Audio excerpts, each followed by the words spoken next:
Hey everybody, Adam-Wilber here with Vulpine Creations. Welcome back to the channel. As always, we don't monetize these videos, but if you do want to support what we're doing, please do head over to vulpinecreations.com.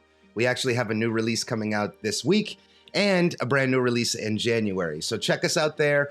If you don't purchase anything, no worries, but definitely sign up for the email list so you know when we have new products on the horizon. That's all the advertising I will do. Let's dive into today's video.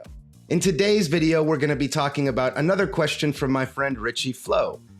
So actually, I want to read this question so I don't butcher it, but he asks, how do you make your effects magic for the people you only spend a few minutes with in a walk-around setting? I find that sometimes, after about an hour, I find myself going through the motions of an effect rather than giving my spectator a magical experience.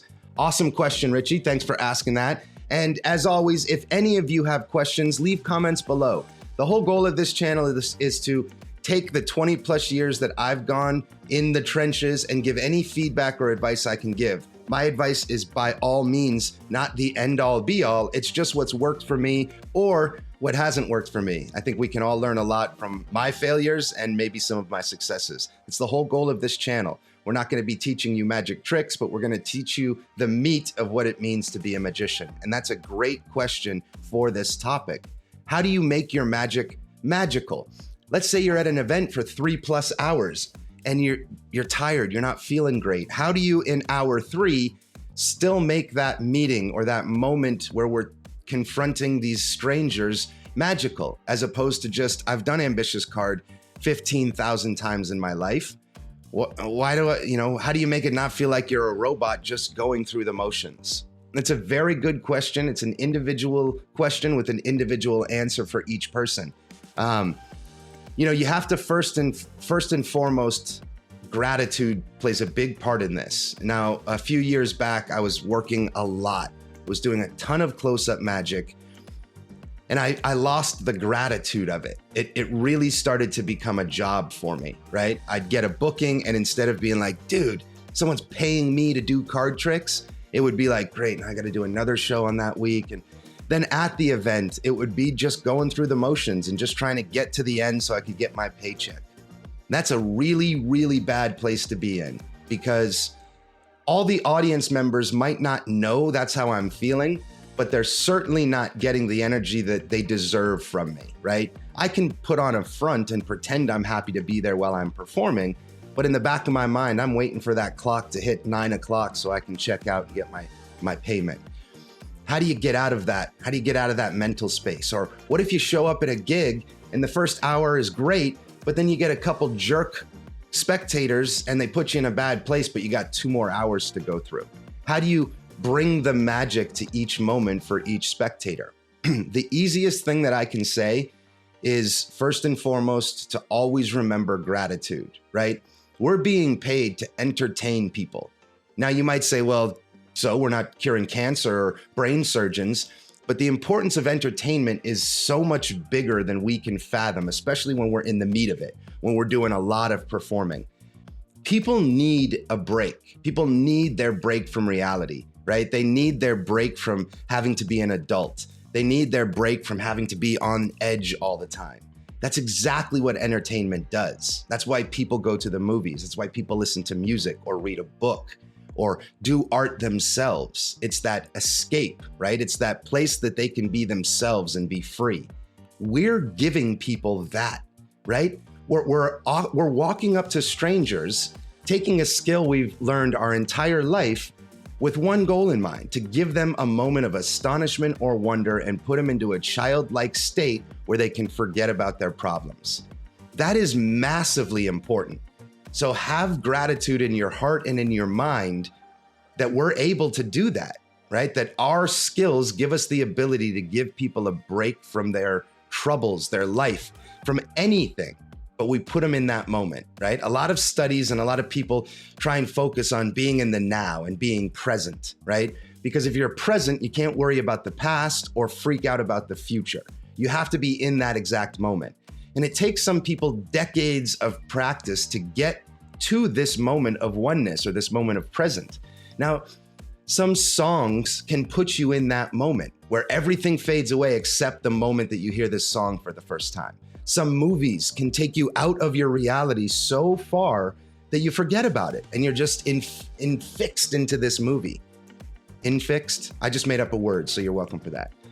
But we as magicians should be able to do the same thing, right? If you approach every table with this idea of, here's my gift to you, I'm gonna give you an escape from reality. We're gonna have fun. You're gonna laugh and smile, and you're gonna forget about your taxes that are due, or that you gotta put winter tires on your vehicle, or whatever it may be. But for this next 5 to 8 minutes, this is my world, and I'm gonna give you a break from yours. So how do you keep that mentality for every table? I think it rings true with really focusing on your gratitude and really remembering what we are, right? We're not clowns or puppets. We are entertainers that are disconnecting people from their normal life for a small bit of time. Here's one thing that can and will happen. You'll have that mentality and you'll get into a groove of that. And you'll walk up to a group and they're just jerks. You know, they're just not fun. They don't want to see your magic. And then you approach them thinking, hey, I just gave you everything that I've done for the last 20 years to try and disconnect you from reality for the betterment of your life. And you treated me like I was a clown. Life sucks. That's the only advice I can give you there. It's gonna happen. You gotta pull your pants up and move on to the next table. And it does, it sucks. And I catch myself talking trash under my breath. And you know, I'm in situations where I have to tell myself, hey man, that's their problem, not yours. Move on to the next group. That's the only real sting to me as a strolling magician. When you go up to a group and they're just clearly rude to you. They don't want to see it. They're not making fun of you, but they're sort of belittling you and what you do. It's very far and few between. You know, this just happened to me last week. So it really is something that happens. And I'm not going to sugarcoat it and pretend there's some easy way around it. It sucks. But when it sucks, just realize that's one of 1,000, because 999 other people that you've performed for are going home with a new sense of wonder, right? You've given them that escape and that reality. It's really easy to focus on the dirt bags that make you feel bad and forget about the ones that you've made an impact on. So, you know, when you're walking up, if you don't want to be robotic, if you want to connect, be a human first. Introduce yourself. Ask about them. Hey, do you have any kids? Where are they from? Now, you don't want to spend the whole 8 minutes getting to know these people, but you should spend a couple to be a human first. Talk to them, humanize them, and then share your gift with them. And it's even okay. I've even gone up to groups and said, hey, what we're going to do right now is disconnect from reality for a bit. We're going to forget about everything that's happening outside of this little circle, and we're going to see some stuff that you'll never see again. And I'm giving them the instructions on how to behave. Come along for this journey. This little circle of 8 people, this is our little network right now. We're going to do something different that you'll remember forever. Let's go along for this ride. And you just have to keep that in the front of your mind, because it can become stale. And on your 5th show out of a week, and it's the last hour of that 5th show, it can feel like a job, right? But with any job, if you're going to do a job, do it to the best of your ability. And the best of our ability is to disconnect these people, to give them a moment of relaxation, of wonder, and of astonishment from their normal lives. You just got to keep that in the front of your mind. Harry Blackstone used to sit in the back stages of the theater, and he would used to, I love you, I love you, I love you, I love you, I love you. He'd go through the entire audience in his mind, looking at each person, telling them he loves them. That's to get him in that mind state of, hey, we're here to share this together. Why can't we do that with strolling?